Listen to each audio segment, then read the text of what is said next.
2, 3. Om Swastiastu. Selamat pagi semuanya. Kami harap Anda dalam keadaan sehat. Jadi berdirinya kami di sini akan mempresentasikan tugas yang kami buat mengenai tertib sosial. Sebelum kami mulai presentasi, persilakan kami untuk memperkenalkan diri terlebih dahulu. Perkenalkan, nama saya Emily Deksa, nomor 19. Nama saya Eka Dewan Yubana Mariana, nomor absen 7. Nama saya Ikut Jadi Gawang, nomor absen 9. Nama saya Imadi Rodano, nomor absen 18. Nama saya Muhammad Mukhtar, absen 12. Nama saya Imadi Adana, nomor absen 15. Jadi pertama itu mengenai dengan pengertian. Secara sederhana, tertib sosial atau keteraturan sosial adalah istilah yang dipergunakan dalam ilmu sosiologi untuk menggambarkan kondisi kehidupan masyarakat yang terhidup, dinamis dan teratur sebagai hasil hubungan yang selaras dalam tindakan, nilai dan norma dalam interaksi sosial. Syarat ketentuan sosial. 1. Adanya kesadaran masyarakat tentang pentingnya menciptakan keteraturan. 2. Adanya norma sosial yang sesuai dengan kebutuhan serta peradaban manusia. 3. Adanya aparat penegak hukum yang konsisten dalam menjalankan tugas, fungsi, dan wewenangnya. Unsur-unsur keteraturan sosial. 1. Tertib sosial. Tertib sosial ialah keadaan suatu masyarakat dengan kehidupan yang teratur, dinamis sebagai hasil dari hubungan sosial yang harmonis dan selaras dengan norma dan nilai sosial. Dalam interaksi masyarakat, tertib sosial ditandai dengan ciri-ciri sebagai berikut. A.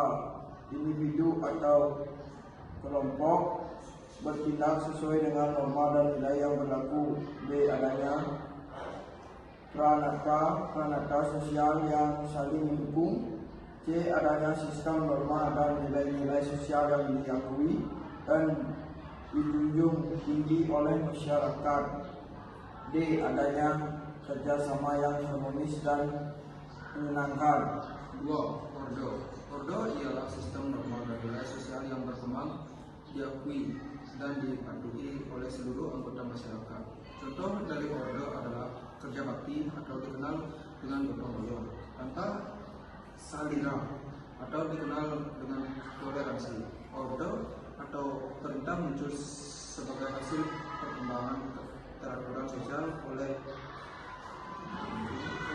karena itu ordo sebagai bagian dari sistem nilai dan norma sosial turut mengatur tindakan setiap individu atau kelompok masyarakat tertentu dalam interaksi sosial. Berdasarkan uraian di atas, terdapat beberapa hal yang berkaitan dengan ordo sebagai berikut. A. Kepatuhan. Compliance berarti mengikuti suatu spesifikasi standar atau hukum yang telah diatur dengan jelas. B. Pelanggaran. Pelanggaran defense. Menurut Van der Zanden, dianggap sebagai status sosial atau kategori terkadang maksa mengubah hubungan sosial pelaku terhadap lainnya. C. Sanksi. Kontrol sosial. Menurut Berry, dilakukan selalu tekanan sosial terhadap individu dalam interaksi sehari-hari. 3. Keajengan. Keajengan adalah keteraturan sosial yang tetap dan tertib, tidak berubah sebagai hasil hubungan selaras antara tindakan, norma, dan nilai dalam interaksi sosial. Keajengan dapat dilembangkan. Sebagai contoh, kegiatan belajar mengajar siswa di sekolah yang disertai dengan kedisiplinan dan ketaatan siswa terhadap peraturan sekolah. Keempat, pola. Pola artinya gambaran atau corak hubungan sosial yang tetap dalam interaksi sosial. Contoh, pola adalah kewajiban untuk menghormati orang yang lebih tua. Terbentuk pola dalam interaksi sosial tersebut melalui proses cukup lama dan berulang-ulang, akhirnya muncul menjadi model yang tetap untuk dicontoh dan ditiru oleh anggota masyarakat. Oleh karenanya, pola sistem norma pada masyarakat tentu akan berbeda dengan pola sistem norma masyarakat lain. Demikian beberapa hal yang bisa kami sampaikan. Sebelumnya kami mohon maaf yang sebesar-besarnya kepada hadirin sekalian.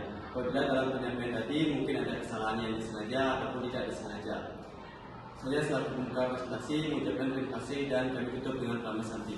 Om Santi Santi Santi Om. See you next time.